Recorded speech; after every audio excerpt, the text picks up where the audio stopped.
was worth looking into.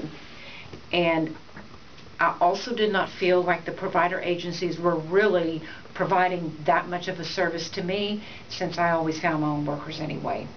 I wanted somebody I knew. I wanted somebody by word of mouth. I did hire a few people sent to me by agencies over the years, but almost every single one I had was someone I found. So I really didn't need the provider agency. Because you found your own person already. I found my own people anyway. So. And what is the cost difference between and you probably have to compare it back 2.5 years ago? About $4 an hour. So how much were the DSWs getting paid by the service provider, and how much were you then able to provide? The max I could find for them anywhere was $8.60, I believe, an hour, and now they're making $12.60 an hour. Okay. And significant. Right. And so that's one of the benefits to using self-direction. How much, how did that make a difference in terms of reliability and dependability of the DSPs and motivation for them to do things? Tremendous. Since I went self-directed, I just lost my first person a couple of months ago. I've had the same 2 people from the beginning. They just stayed with me because they were highly motivated to stay with the job and highly motivated to show up for work. Like I needed help on Saturdays. They were motivated to do it because it made a difference. Like, oh, do I want to stay home or do I want to earn $12.5 an hour? Right. Right. So I think it's made a big difference in motivation, in attracting and keeping the people. Right. What other benefits have you found to using self-direction? I found that the workers were very pleased at not having to deal with another agency. So basically, they just dealt with me when they had their, initial investment of time at sign up. They had to do, first aid, CPR, and then some DSW training. And after that, they really didn't have to do anything with any other agency, whereas if they were hired through a provider agency, they had paperwork throughout the month to do for them and different meetings. And so it's really simplified things for the workers as well. And I find the workers are much happier. Great. I have a worker now who was with a provider agency before and then went self-directed with me. So she's done it both ways. And she was quite happy at the change. To switch.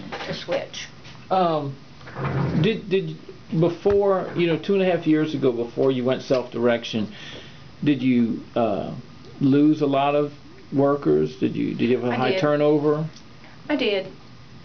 About once a year, I would say, at least. And how disruptive was that to your son and to your life? Very disruptive. Especially for me, because I have to have the worker because I have a job. So not having a worker is not an option. Right. And it was a high stress level for me because I'm very protective of my son. He's not able to communicate that much to me, so if somebody's taking advantage of him, he may not be able to tell me that. So I have to really have somebody I can trust. So my workers are very, very important to me. So it was stressful, and I find that it really has helped. So how much turnover have you had since you've gone self-direction? Like I say, I just lost my first person since going self-directed in, I believe it was February, 2.5 years ago, and I just lost a person in July. That was the first time. I had 2 girls. I had them that entire 2.5 years, and I lost one only because she took a job in Lafayette. She's moving on in her career. She moved too far away. She needed a job full-time with benefits, and I could not offer her full-time because my son's in school. Right. That's the only reason I lost her. Okay. Are there any other benefits that you found to self-direction? I find it just, eliminates one step in the process. I don't have to work with the provider agency. I don't have to meet with them. Mm-hmm. Does it give you more control over the actual program and what the providers, yes. what the workers are doing? Yes, I feel like it does. I'm not adhering to their set of rules. I have my own set of rules that I've compiled and refined since going self-directed. And I kind of keep a list.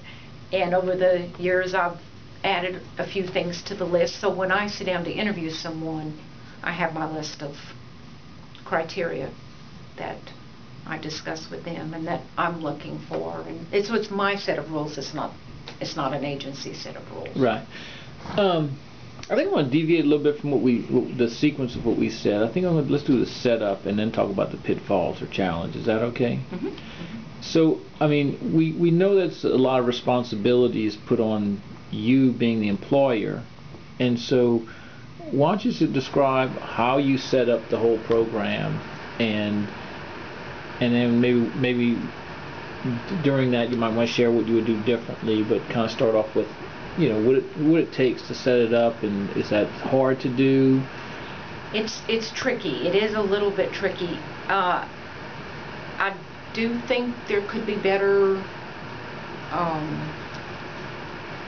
assistance with the setting up of the program. It is involved.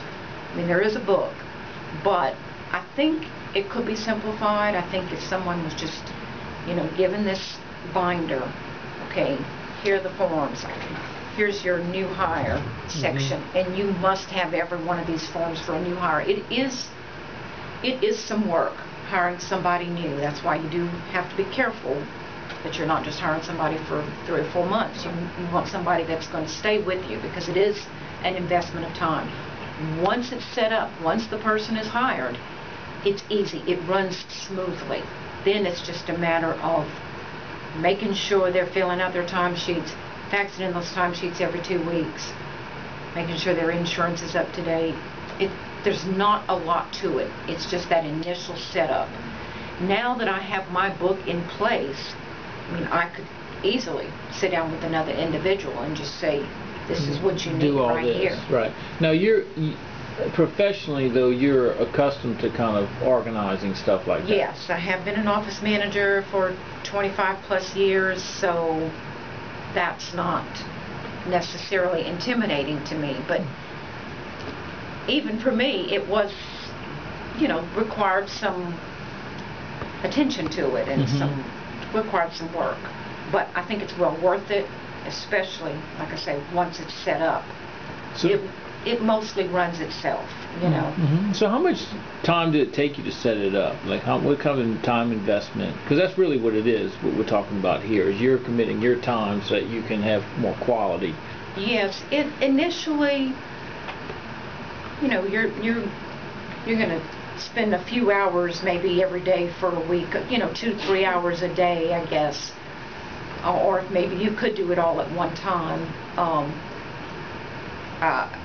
And I really don't know what is available for training right now. There was a direct service training recently that I did not go to because I didn't feel like I needed to. Mm-hmm. So that may have been stepped up, and I believe there's different personnel in that department. So I'm not sure what's available and what's being given to new people, because I kind of was in on the ground floor, mm-hmm. so that some of that may have been refined.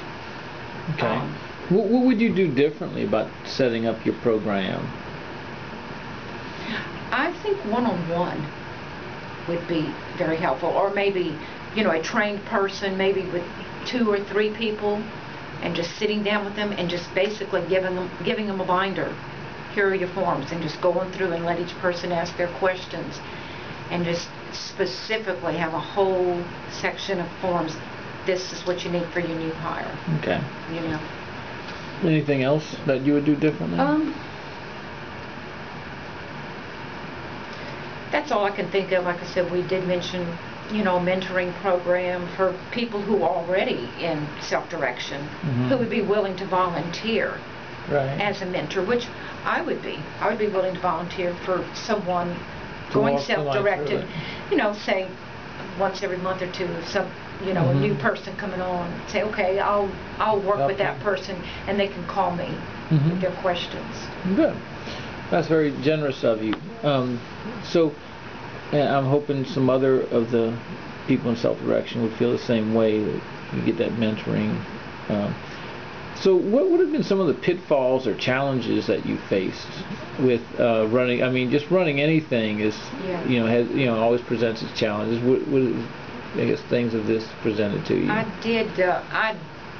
My own fault. I did drop the ball on something, and there was an error made, and I didn't catch it, and I should have. Just basically because not paying attention to my reports, because you do get a report from Acumen, the fiscal agent, saying this is what we paid your people, and this is how many hours you have left. I failed to pay attention to a few, and I was running out of hours, and I did not catch that error. So you had exceeded your hours allocated? Yes, and the hours allocated were really incorrect, and Medicaid would not go back and correct it. And so you had to eat that because you were responsible for it. I felt an obligation to the employee, you know, and the employee did not insist that I pay him. He said, no, you don't have to, but I insisted. I felt like it was the only fair thing to do. So I paid them out of my pocket. And it... Likelihood of that happening again? Well, if, like I say, I think in that training somebody said, make sure you read your reports that come in every 2 weeks. This is what's been paid. Just make sure you look at them. And it's simple now that I see it. I will say this is a pitfall. The way the hours are put together, I think, is way too complicated. If I were in charge of that, I would have that simplified. It's units instead of hours. A unit is a quarter of an hour. It's just too complicated. I don't think it needs to be that complicated. I'm sure there's reasons for that, but That's a Centers for Medicaid Services. It's CMS's rules, I think, dictate that. So it does make this end of it a lot more complicated, because you're not looking at apples and apples. So that does make it more complicated, but that definitely is a pitfall. But if you have a good case manager who can multiply it out for you and help you look at it and say, okay, this is the bottom line right here. This is your bottom line number per week. This is your bottom line number per month, per quarter.